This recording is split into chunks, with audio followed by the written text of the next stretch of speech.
All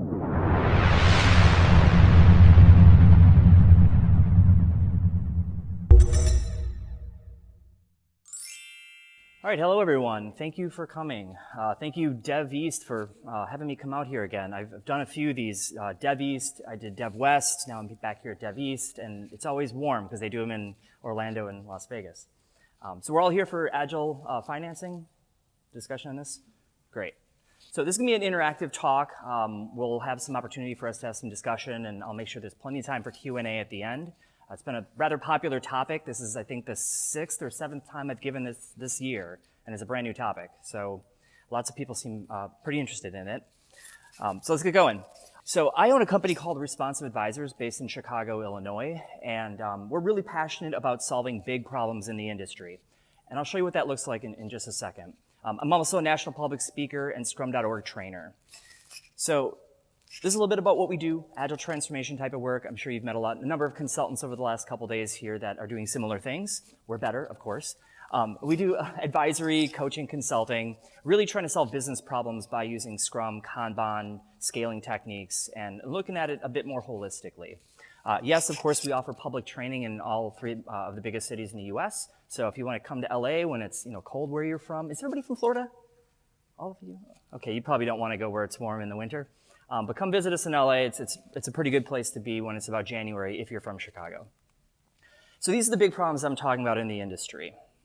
This is a version 1 report. There's a lot on here, but I recommend you go download this and look at it. It's kind of scary.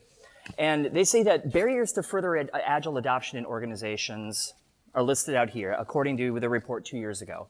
The number 1 was the ability to change organizational culture. Not shocking. General organizational resistance to change. Rigid existing waterfall processes, not enough personnel with necessary agile experience, and what's the 5th one here? Management support. So what shocked me is nowhere on here do they talk about the financial problems that a lot of companies face when they do start getting this right. And that's what we're here to talk about today.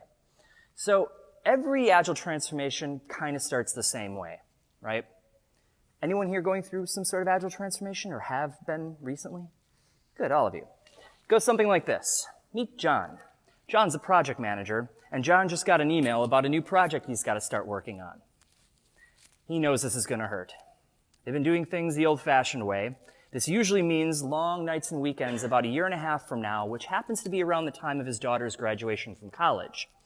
So he's a little bit concerned about this unrealistic date, but this is his job. Who here's a project manager? Handful of you? Who here's not willing to admit they're a project manager? All right, love to know where you guys come from in your industry, but we'll talk later. So this is what usually happens next. Somebody has a brainy idea. Maybe we need to learn something new.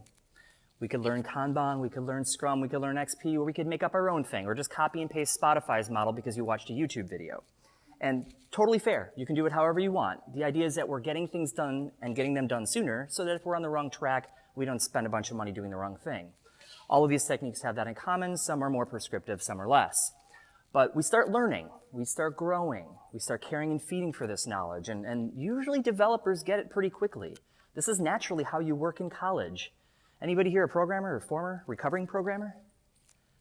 Okay, did you guys have to do flowcharts and pseudocode before your professor would let you actually write some C++? I never did that. I just went right into the coding. Who wants to deal with requirements documentation when I can go in and see if this idea will work right away? That will limit my risk of designing something that can't even be implemented. It's kind of natural. So we practice, and of course we use Post-it notes, right? Yeah. Or Jira or whatever tool you like. So as you start to get better at this, you start seeing results. You start to see that, I don't know, maybe we have happier customers. Anyone use Net Promoter Score? No? Yes? Okay, got a couple. So we need some gauge to know that we're making our customers happier. And if you don't have one, I recommend you go find a way to start taking their temperature. If it's not just a coffee conversation, sometimes these Net Promoter Scores can help. But look at this, we're hitting gold stars. She's pretty thrilled. Okay, well that's not John. I'd say we're winning at this point. If you can get to a point where you're starting to make your customers happy, you're limiting your risk, you're limiting the problems associated with technology that can't be implemented correctly or integration challenges, you name it, we're at a good place. Now, it's October, and the CFO says, all right, it's budget season. We got to figure out what we're going to be spending our money on next year. So all of you IT people get together in a room, and I need you to get all the numbers down on paper so we know exactly what we're going to get next year so that I can figure out how much money I'm going to dole out. Anyone have that problem? Okay, yeah, common. It's why we're here. So this creates a bit of friction in most organizations. The friction comes because, hey, wait a minute, we're doing this whole Scrum thing or Agile thing or whatever you want to call it, but they're not very agile up there in finance, and they keep asking us for dates and numbers. In a lot of ways, this is where waterfall comes from. It comes from this idea that all you do is change tires for a living, and you give me a date, and you tell me how much it's going to cost, and I decide whether or not I'm going to do it. But once we've agreed on that, I expect you to stick to that date, and I expect you to stick to that cost, with all of the things we had talked about, that entire MRD, or I don't know, what do you guys call it, BRD? Some sort of fancy acronym for requirements document? Yeah, so this friction is very common. I see it all the time. This starts to push the boundaries of legal, of finance. Makes companies a little bit confused. It makes your developers very frustrated. It makes project managers stuck in the middle. Feeling okay? All right, so there's a lot of pieces when it comes to an Agile transformation. What do we got here? We've got finance. They should be pretty nimble, or how are we going to build the right thing? What if we say we're going to build this big system and it turns out nobody wants this big system? Am I still held accountable for delivering that? Or should we divest and put our money somewhere else that's more valuable? A lot of larger companies aren't tooled to do that. They're not even thinking that way. Some are, but not many. Your organizational structure, your HR practices. Of course, Agile delivery and teams. These are pieces we're all familiar with, but DevOps, I mean, a lot of us are here seeing DevOps talks the last couple of days and tomorrow. What about your contracts? How do you deal with vendors? Do you give them waterfall projects and expect them to deliver, like they can somehow predict the future like you can't? So there's all kinds of pieces to an Agile transformation that have to be considered. Here, we're only going to be talking about the finance aspect. So here's a little quick question. I would maybe partner up with somebody nearby, and if you don't really want to do that, I'm not going to force you, but this is where we can meet some people and have just a very, very quick conversation. I would love you to talk about this. Do estimates help or hurt Agile teams? This is what often happens with estimates. Look familiar? Sandbagging, buffers, padding, right? This is my favorite one. A client I worked with for a long time, a long painful time. They have this concept called a say-do ratio. Anyone ever heard of that? You're going to love this. So here's a say-do ratio. You come to me and you tell me that a project's going to take you a year. It takes you a year and a half. I write down 1.5 as your say-do ratio. So the next time you come to me and say this will take 6 months, I multiply it by your custom say-do ratio, and I know you really mean 9, so I'm going to write down on my Gantt chart your project will take 9 months. And with all these say-do ratios, we're still late. So I'm not sure that works real well. But anyone ever heard of this concept called transparency with regard to empiricism, which is what most Agile frameworks are based on? Yeah, these don't feel real transparent to me. If I'm not really sure what your estimate means and I have to throw a padding on there, there's some weirdness that we're trying to work through. So yeah, if you hold people to estimates for things that there's no way they could predict, when am I going to invent time travel? I don't know. Well, here's a date for you. All right, I'm going to start doing these kinds of things to protect myself so I don't miss my kid's birthday. This doesn't help us deliver software faster, better, or cheaper. Now, these are some things that people have to estimate from the financial side. I'm sure there's a dozen others, but I have yet to run into a company that does even these three. Some of them do ROI, but their assumptions are a little bit funny that get into these numbers, but okay, that's a great thing to look at. We're going to invest a certain amount of money. What is the return on that investment we expect to achieve? That's a fair question if you're dropping $1 million on a software project. Something we should look at. Anyone here use ROI as a determiner of should we do that project or not? Yeah? Do you ever finish the project and then reevaluate the true results and compare it against that ROI? Yeah, that head shaking, that's what I normally see. So while these are great to get started, no one's holding the finance team accountable for these numbers, which is kind of sad. I mean, not that we need to say, hey, you were wrong, but hey, maybe we need to think a little bit differently about how we evaluate, but there's no way to know that unless we circle back and look at true results against predicted results. Net present value. What is the value of all the things coming up in terms of today's dollars? What about total cost of ownership? When we come up with these ideas like, oh, we got to implement this new CRM system. No, my favorite, SharePoint. Yeah, okay, great. Costs $1 million to set up SharePoint and integrate all of our documents into there, and then we're going to hire 20 developers to write all this spaghetti code to integrate that with our Salesforce system, with our email, with, I don't know, the refrigerator.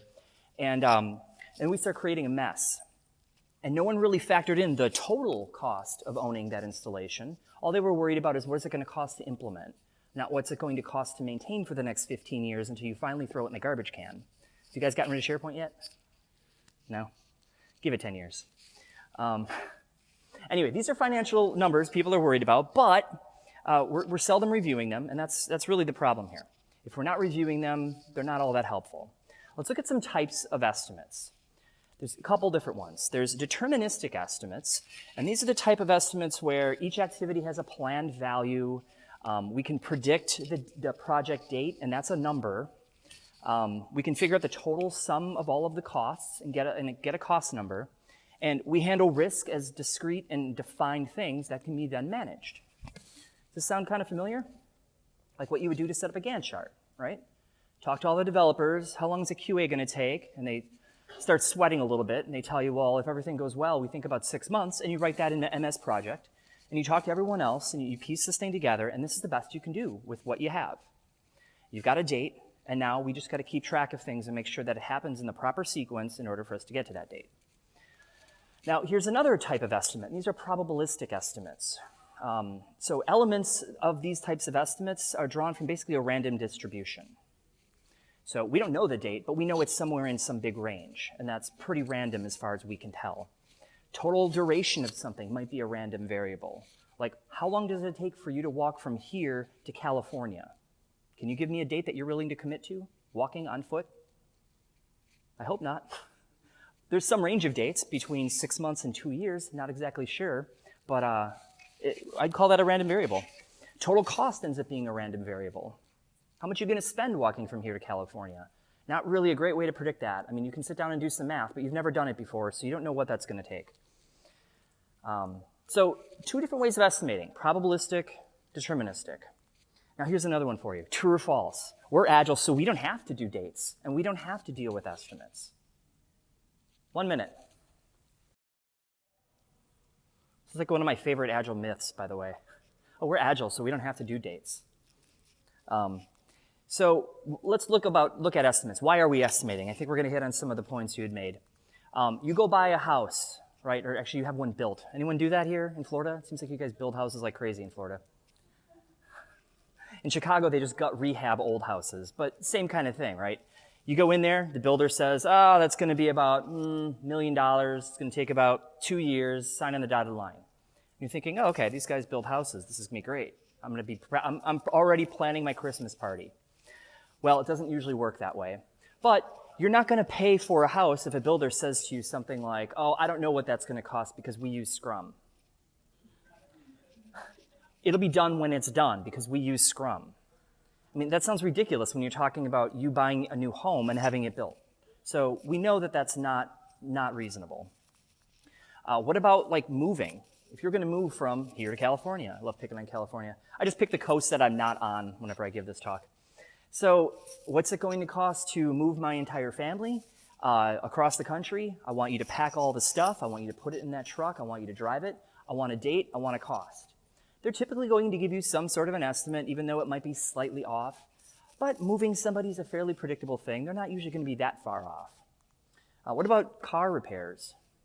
Wouldn't it be equally ridiculous to go to a mechanic and say, hey, I need my oil change. When's it going to be done? Well, we use Scrum, so I can't tell you that. You don't care what they do. You just need to know, do I need to take my car to Jiffy Lube or do I leave it at the dealership? The difference is when we do this kind of work, oil changes, when we change tires, when we're doing very basic maintenance on a car, it's pretty much the same thing every time. It's pretty easy to give a date. It's pretty easy to give a cost estimate. And yeah, this is just normal stuff. The thing is, we are not changing a tire when we're talking about developing large projects, large software projects, large projects with uncertainty and complexity, implementing a brand new ERP in your existing environment or upgrading an old one. These are insanely complicated things to do. So what do you think can change while delivering on one of these large projects? 1 more minute. Okay, lots of things. Here's a list that I've accumulated. It's growing, but can you guys see this? Yeah, there's a few more I had on a later slide. I don't know why I didn't include it. But either way, so there's all kinds of things. I think we got security patch, employees leaving. What was another one? Maternity leave or paternity leave. A lot less obvious when dad has to go out in 3 months because of the baby just got born. Something. The last class I taught, I was teaching in Kuala Lumpur, Malaysia. Very warm there. It's actually much like here in terms of climate. And one of the students wasn't there and asked where Robert was, and they said, oh, he's out on paternity leave. Okay.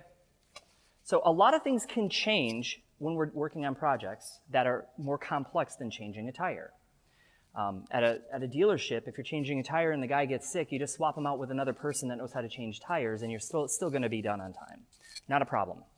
But for example, with a large project, if you are running late on it, does it make sense to hire an army of Accenture consultants to come and help you get it over the finish line when you've only got a month left to go? Why not? The Mythical Man Month. Yeah, and what does the Mythical Man Month say about that? You can't throw more late people, or you can't throw people at a late project, you'll only make it later? Yeah, so when I teach classes, this is hilarious. So we walk them through actually using Scrum over 2 days. By the third or the second day, as they're getting the hang of using Scrum on this simulation project, I make them all combine into one super team so that they can scale, so that they can integrate all their different subsystems. We go from now having 3 or 4 teams of 6 people to, in a sense, having a team of 25, even though they're individually starting to work on their own pieces, but they're all trying to communicate. And you drastically see performance decrease. The amount of work they get done as a group of 25 people is almost a quarter of what they got done as individual teams. So yeah, these are all things we have to factor in when we're dealing with a complex project. So what I'm arguing is the way we've been predicting these end dates isn't working because of all of this. There's too much uncertainty. In most cases, what you're building has never been built in the history of humankind, yet we're putting a date on it as if we can hit that date perfectly. So there is a way, and that's what we're getting to. Let's talk about forecasting. So there's a bunch of different numerical techniques you can apply to creating forecasts. One of them is just the average. Take a couple of data points, figure out the average, and if that goes on for the foreseeable future, there's our forecast. Not quite like estimating. We're taking actual data points to try to figure out where we might be in the future. Another one, the naive approach. And I don't know, I just thought this guy was hilarious. I like money. No one got it. Anyone ever see Idiocracy? Yeah. It's just that bad of a joke, right? All right, I'll remove this for the next time I give the talk. But anyway, the naive approach is to take the last data point you have from your data set, and let's just say that that is what is going to be projected for the foreseeable future. It's just one data point. It's not even an average. But if that's all you have, that might be good enough, at least good enough to get you to the next point. The drift method. Drifting cars. Yeah, none of my jokes are working today. So with the drift method, we're basically drawing a line from one observation, like in the beginning, to the last observation, ignoring variation, and just saying, well, that's our trend, and that would be our forecast. Seasonal naive approach. I've got a couple more here I'll just throw at you. This one is when you have seasonality in some of your estimates. So my business happens to be quite seasonal. Everybody finds out that they have a lot of budget they want to spend right around this time of the year. So we're crazy busy from like October to December. Then January, we're all sitting around playing Angry Birds for a couple of months. Very seasonal business. And I'm sure some of you may be in also seasonal businesses for similar reasons. But the forecasts you make may have to account for seasonality as well. So that just adds one more bit of complexity. But look for it if you need it. And here's some other ones. We've got moving average, we've got weighted moving average, and exponential smoothing. Some of these are things they'll do in digital signal processing. You ever hear of a low-pass filter or a high-pass filter? I went to school for electrical engineering and studied DSP, so I'm a super geek on this. Let me know if it's not interesting. But the way they remove noise or the way they remove high-frequency annoying sounds uses some mathematical tools much like this. And you can use these same tools to predict when projects are going to be finished. Predict is a strong word. Forecast. Here's one called an ensemble forecast. So if you look here in the beginning, our estimates, or all the forecasts sort of convene. They're all basically saying the same thing about this signal. But as we go further and further, and just so you know, this is like multiple runs of a simulation to see what kind of possible answers we get. The further we are from the beginning or a close point to being done, or a close point to being started, the further we are with this, the more our estimates vary wildly. Hurricane forecasting uses the same technique. So there's a couple different supercomputers out there that they use to try to predict where a hurricane's going to go, and they try to figure out all the different paths that this thing can take, and they create what's called a cone of uncertainty. Being here in Florida, have you ever seen that? The cone of uncertainty around hurricane forecasting? I had a guy tell me that was from Miami. They call it the cone of death. Thought that was a little bit extreme, but that's what he told me. So let's look at forecasting the weather, because this is an area where they use the word forecast, and we're all very, very comfortable with this word, right? Nobody's going to say, and here's our weather prediction for next year Christmas. We'd all laugh.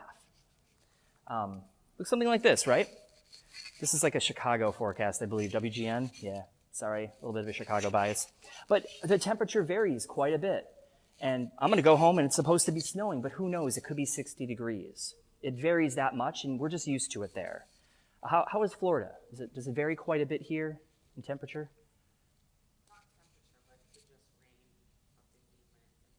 It could just rain, yeah. And if you were to go outside like me without an umbrella, you'd be a little annoyed that you didn't know that was coming. Yeah, so the weather changes a lot. I mean, here's another one, drastic variations. But there's not a whole lot the weathermen and the weatherwomen can do about this. They don't control the weather. All they can do is forecast it based on very, very expensive computer models. And let's look at what they're actually doing with this information. They've got balloons collecting information from the atmosphere. There are sensors on airplanes. There's sensors on boats out in the ocean. There's thousands of these things all over the world collecting data all the time, all feeding this into a computer, and yet they still can't predict the future. But the way they're accounting for it is by giving constant real-time information and updating any kind of forecast that they have. When they gain new information, they update their forecasts.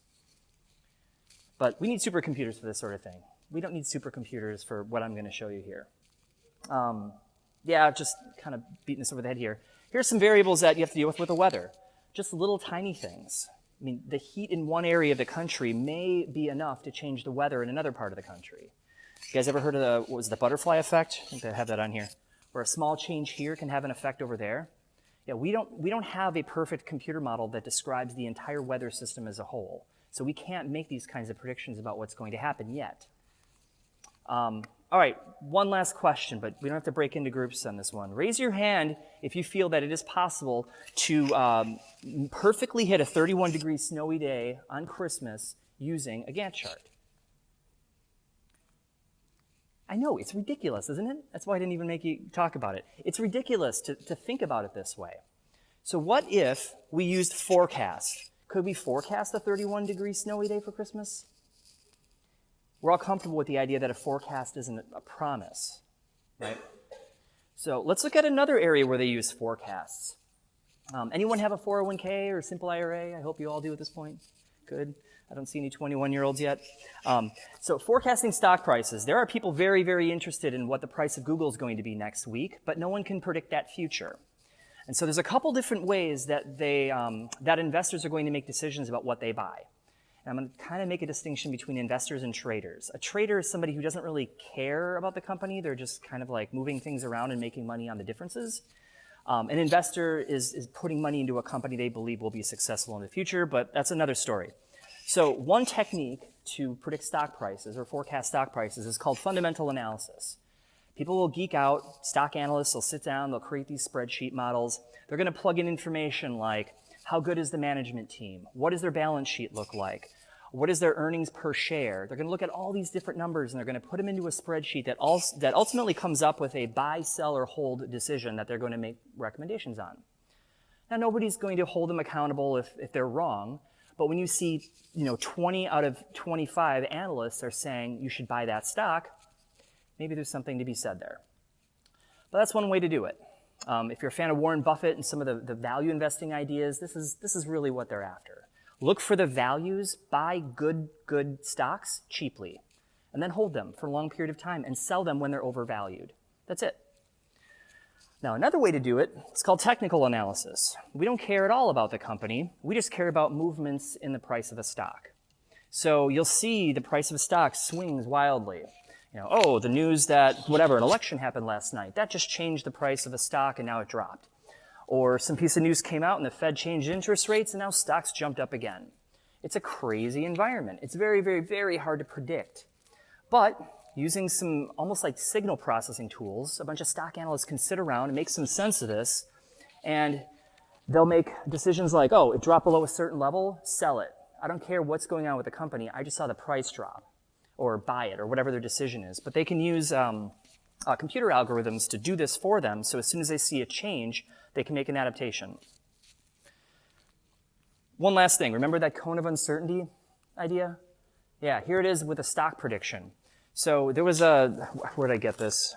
Well, it doesn't matter the source, you can ask me later, but at this point, it was like 2012, beginning of 2012, they want to know where things were headed. Where's the S&P going to be at the end of the year? With the best knowledge they had, this is the range they came up with, and most people felt it was going to go here, which is an improvement. The reality is it went lower. It went to about here after a year. Now, if you put all of your money into your retirement account, into a fund that was matching this particular index at this time, you would have lost money over a year, and you might be kind of crying about it. So again, very, very hard to predict things. They're using concepts called forecasting and all these other numerical techniques. I'm not going to beat you up with this one. It's just another way of looking at how the stock market is using information to forecast. But let's apply this to product development. Who here uses Jira?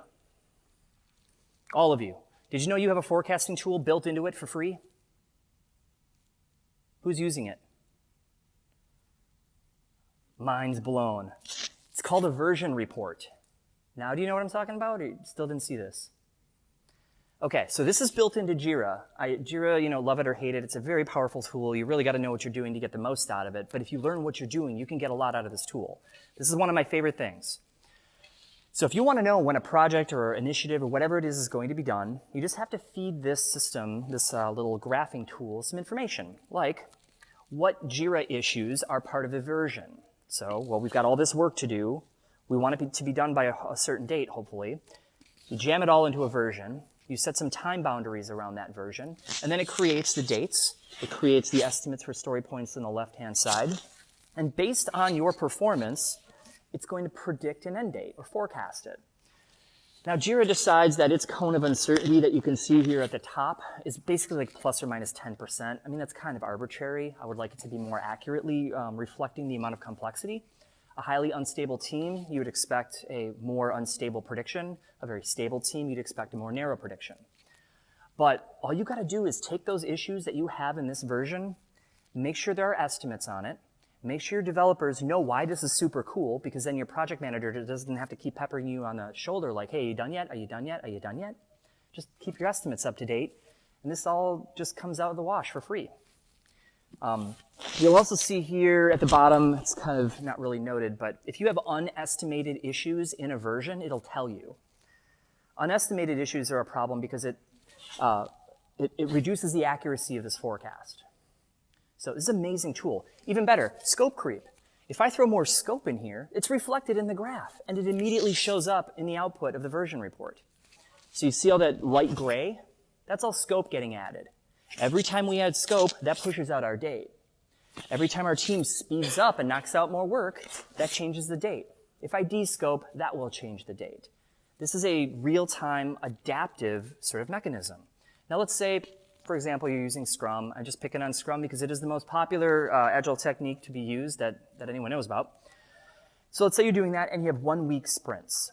Every week, something's going to change. Every week, we show this at our sprint review. Every week, the people who are investing in our product, i.e. the stakeholders, get to see what they're going to get for their money. And if they don't like that answer, they can start making changes much, much sooner. You could descope. You could change date expectations. We could add scope if we want, as long as we're okay with what that is on the output. So a far more realistic approach to forecasting end dates. But that doesn't really get to the financing aspect yet. Get to here first, and then this next part is going to make sense. So drum roll, please. I was trying to find a higher resolution photo, but this is all I could come up with. So I did a little experiment with using an Excel spreadsheet and some Monte Carlo analysis techniques. Pretty simple stuff. Anyone ever heard of Monte Carlo analysis? All right, great.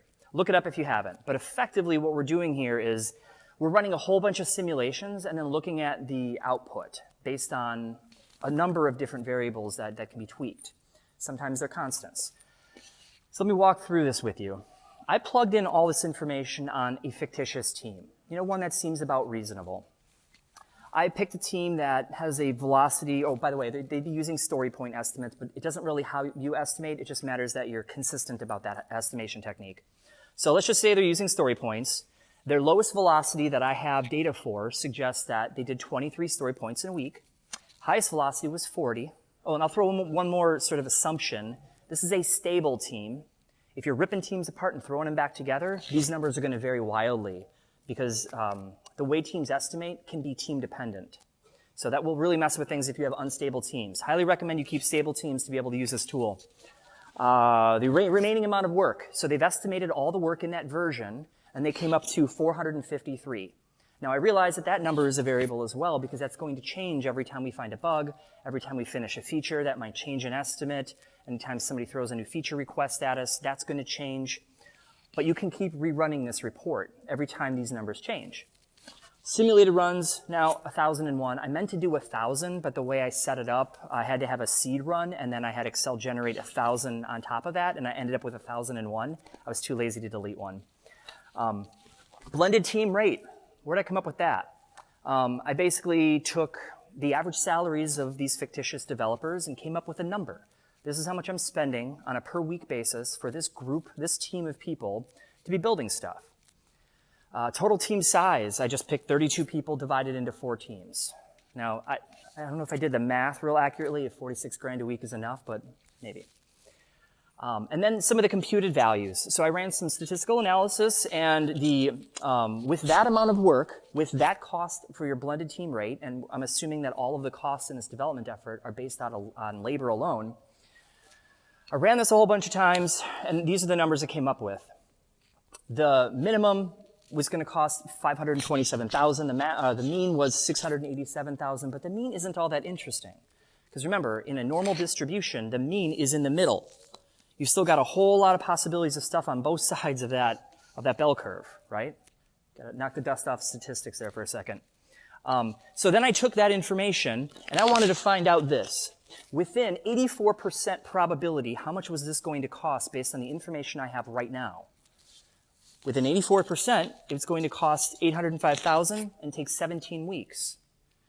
Within 97.5%, which is a whole lot better, $924,000 and almost 20 weeks. And then obviously, if you want darn near 100% certainty, within 100% certainty, it should not cost more than $1 million to build what we're building. Now, what do you think of this? What if you didn't like these answers as an executive sitting in a sprint review meeting and someone showed you this? What could we do? Besides cry about it. Cut scope. What else? There's 3 other things. What's that? Not invested. Defund. Yeah, I like that. What else? I guess that would be removing all the scope. What else? Can we cut quality? And just test the critical stuff. We want to be able to make our date. Yeah, we can do that. But remember total cost of ownership? You've just kicked down a bunch of costs down the road, and now you're going to have to clean up that slop later when your customers are calling saying your stuff is garbage. Now, unless you want to go out of business, I wouldn't recommend you do that. Could we throw more bodies at the project? Yeah, and it's a possible maybe. It depends how early we are in the project and if there's time to ramp these experts up. If there's a lot of repeatable mechanical work, maybe. But either way, there are business decisions we can make if, as people who are investing and or financing this particular project, we have information to work from. Most people don't have this. They're lucky to go to a sprint review and have somebody go, well, we didn't build any software this sprint we can show you. It's all back-end stuff, but trust us, we're working hard. If I'm a financial guy, I'm going to say, all right, I'm not coming to these things anymore. Can you just fill out that Gantt chart and then send me that status report every week so I know that we're on track? If you don't give them transparency, they're going to continue using the tools that they know how to use. So what do you think? Something new? Something interesting? Another approach? Again, this does get more complicated if we're talking about unstable teams. It does get more complicated if you've got an environment that changes really drastically. It doesn't mean you can't use the tool. It just makes the modeling a little bit more complicated. All right, so what do we do with all this? Heads exploding yet? Doesn't look like it, but I'll pretend. Silent heads exploding right now. We are not going to stop estimating. This is just a fact of project life. People are going to want to know what we're going to be doing with their $1 million, what they're going to get for their money, when it's going to be done, what level of quality they're going to get. And they're probably not going to give you a lot of funding if you don't have some baseline answers to these questions that are reasonable. But we can aim for more stability that will decrease some of the variability. We can use some better forecasting methods. So let's say we use these forecasts. What would be a frequent enough time to review them for you? Who right now reviews their financials on a project using the best information you have at least once every 6 months? Got a few. Okay, how about every 3 months? Good. Every month? Wow, look at that. How about every week or every couple of weeks? No? Too frequent? So if you're not doing it frequently enough, you can make a tweak. You can maybe do this slowly over time. Instead of looking at these financials every 6 months, let's try it every 5 or every 4 or every 3 and see if we don't catch problems sooner. I would also encourage you to help build and foster an environment of safety such that people can be transparent about where they're at with a project, what their true estimates are for whatever work there is to be remaining, some of the costs that are really associated with this. If we can get accurate information and we start using tools like this, we can make better decisions without people freaking out and padding estimates. So, yeah, Agile is a business problem. That's the way I and my company approach this. It's not just about making software teams use Scrum. It's about making businesses that can pivot, that can change direction, that can build something and realize it's a failure and remove it before they lose their entire bank account. So I see this as very much a business problem. To make this successful, you need some sort of an adaptable funding mechanism. You need to be able to change how you invest your dollars and make it okay to do so on a frequent basis. If you realize one particular team is just burning up money, kill the project. I don't hear enough of that. I don't hear enough of we killed the project because we could see it was already failing. I hear a lot of, oh, we've already spent $1 million, so that means we have to continue funding that project. What do they call that? Sunk cost fallacy, yes. You've already burned the money. There's nothing you can do about it. What you can do is decide to not burn more money on a burning project. So you can't predict the future when it comes to these very, very complex activities. If you're building software or if you're doing any sort of large-scale integration or if you're doing anything that hasn't really been done before quite the same, you're not going to predict that end date. Not with certainty, not with quality. The best you can do is forecast it. So I highly recommend you start thinking about forecasting projects, forecasting the finances of a project, rather than trying to commit to dates and then holding your teams accountable for not producing accurate estimates all the time. So thank you very much for coming and listening to me yammer at you. I'll stick around for a little while and answer any questions you might have. If you're interested in the spreadsheet or any of the models that I use to produce this, stop by, either leave your email or your business card or something, and I'll get that out to you. So thank you.